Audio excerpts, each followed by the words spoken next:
happy to see you. It's a good turnout.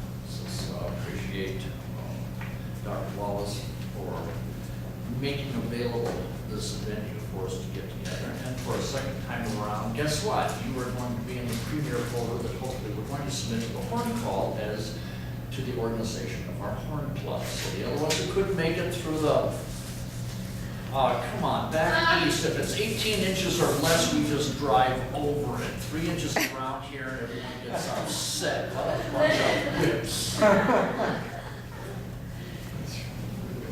I lived for 18 years in upstate New York, and that kind of snow is thick, heavy, and, you know, not like this powder stuff here. When they say 500 inches of a snowbird annually, you can press it down, it's about 3 or 4 feet tops. I appreciate the opportunity to go through this, and as you see by the handout I just gave you, approximately 10,000 years of horn history compressed, more or less. In the beginning, at least 10,000 years ago, man killed beast, brought it home, woman cooked the beast, stored the leftovers, and told man to take out the garbage. Probably more than on one occasion, man found part of an animal horn in the garbage, which has been slightly modified, but this is a for real horn. And it's a cow horn. I don't know where the other one was. They only sold them, you know, singly. And he decided to clean it and do something with it. You know, so just dusting, you know, all the stuff. And he discovers the sound. And not just sound, but sound in a really big way. Cool, you know, this is really great. Now, this was enough racket to keep the neighbors awake, or at least get their attention.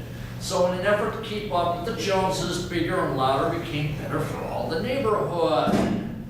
Thank you for coming, Robert. Oh, this is hard to find. But you found it. Now, this is a gentleman came all the way down from Cottonwood Canyon, so anyone else who didn't show up here, no excuse.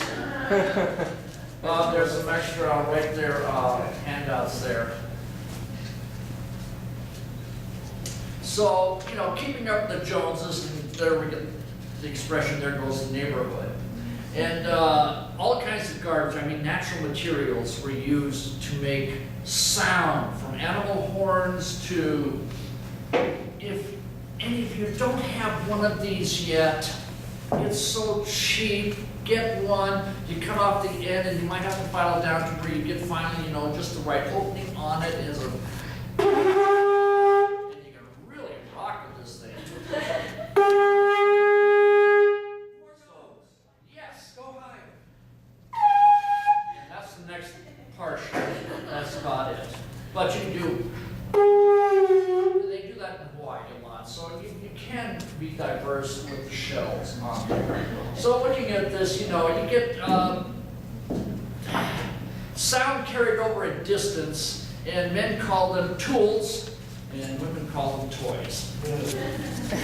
People started moving to get away from the sound, but then they discovered that communication was difficult over long distances due to the lack of cell phones and internet. I mean, this is 10,000 years ago. Only 1 or 2 pitches. I mean, there's only one place where I'm going to lock into the fundamental on this. It really comes out. You can see going up and down. There's only one. And on the horn, if I really scooch up there, I can get to the next partial, which is the octave, you know. That's a bare fifth above that, but I really have to squeak that out. So what they did was mainly rhythmic codes, and kind of like, you know, this Mr. Cro-Magnon in the valley would signal up to Mr. Neanderthal on the ledge and go, which a signal would mean, come on up, you just killed a beast and we're having a barbecue. To which Mr. Neanderthal would grab his horn and go, and that would be interpreted as, sorry, my horoscope says not to travel on these, and in why. Probably explains why the Neanderthals died out, they were antisocial. Nevertheless, the airwaves were soon filled with communication signals, creating the need for the FCC. And so you've got all these, you place, and something had to kind of control this.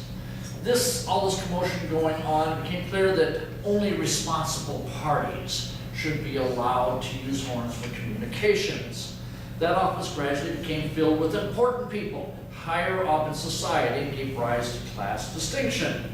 Or at least it seemed to anyone that anyone who was important blew their own horn, and thus it continued for another 5,000 years.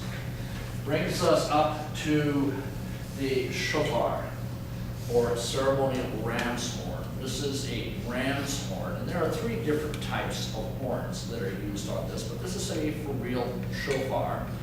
And in Leviticus 25 it is written, "Then you shall transmit a blast on the horn in the 7th month, on the 10th day of the month, the day of Yom Kippur. You shall have the horn sounded throughout the land, and proclaim liberty throughout all the land unto all the inhabitants thereof."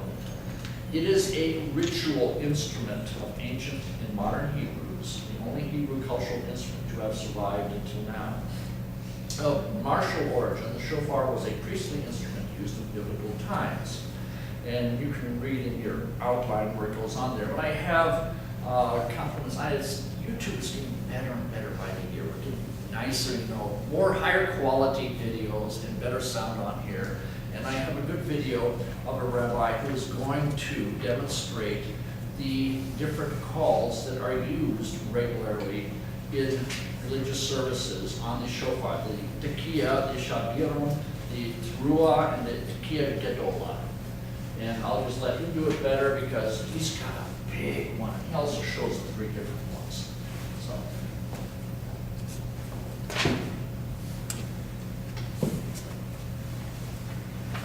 Oops, wrong one. Bonsoir. Bonsoir, wrong one. Thank you.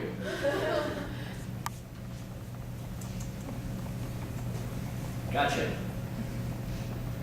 Hello, my name is Dwight. I'm with Jewish Voice Ministries International. And today we are going to be talking about the different calls on the shofars.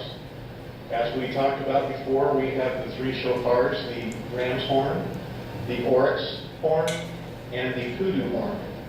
In most of the Messianic congregations that you'll find around the world today, this is the one that they blow when they blow the sound of the trumpet. This is what they will use.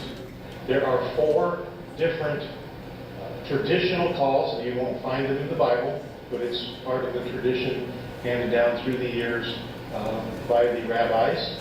The first call is a tekiah, which means call to attention.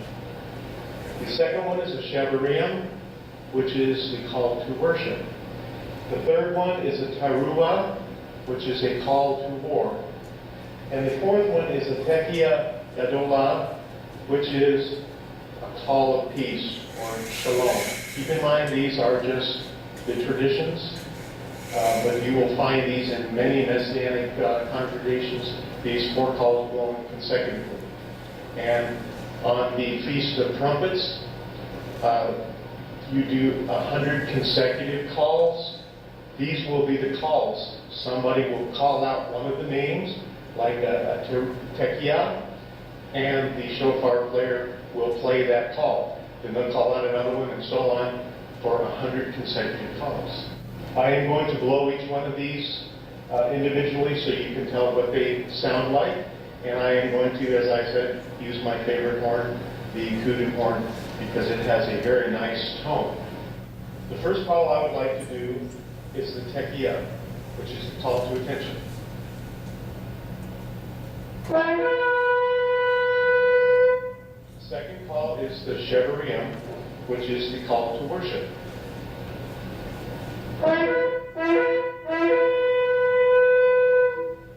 The third call is the teruah, which is the call to war.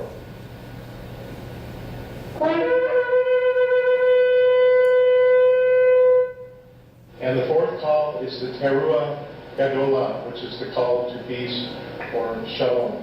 The rabbis say you blow that call and you hold it as long as you have breath. So I probably won't be holding it that long today, but that's the tradition.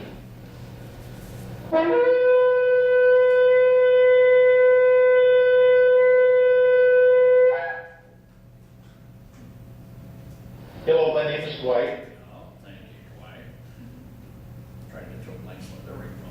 So on my ram's horn, a little different, and although on traditional ceremonial and religious ones, the shofar is not to be altered, not to be gilded, not to be done, anything is supposed to be as natural as possible. You can clean it out, but this one's been slightly altered to give just a little larger opening on the end, so this probably would not be used on a religious surface. But as I went through the different calls, the tekiah, and then the shabiran, which is the broken,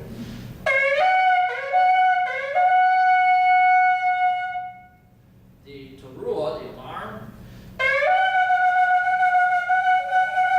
it's a rapid series of 9 or more notes. And then combination, which is the tekiah gedola.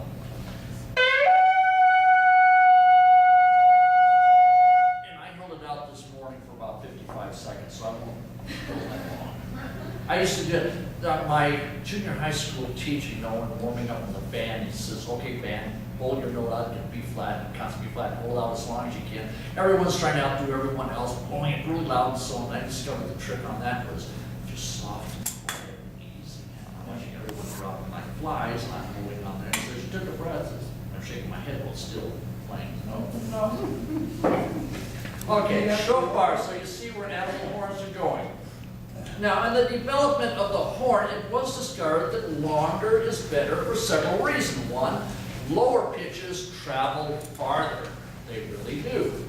A lower fundamental pitch permits access to higher partials, and the highest partials or overtones are spaced close enough to permit pentatonic and diatonic scales and corresponding melodic development. Throughout the Middle Ages and up to the Renaissance, horns were made either from natural sources such as animal horns, or imitations were crafted in bronze or copper. Watchmen would sound alarms in the tower of cathedrals using such instruments like this. It wasn't until the Renaissance that metallurgical skills, previously discovered and refined during the Roman history, were rediscovered. Boy, the Middle Ages and Dark Ages forgot an awful lot, and they had to be rediscovered. So they started manufacturing musical instruments out of metal. Documented communication in the form of written correspondence traveled through Europe along the highways of the time, transported by the coach or the stage coach. To mail a letter, one would post a letter. The letter was carried, the letter carrier was called a postman, and the office or terminal on which the post was delivered and sent to was called a post office. And all of this is where it comes from. And we come up with a post horn. And so if I stretch this out, this is about almost 3 turns, about 2.5 turns on this. This is the typical post horn of, and it's a reproduction, it's not a real one. But to give you an idea, it gives me a few more partials on it. That's probably about all you would use.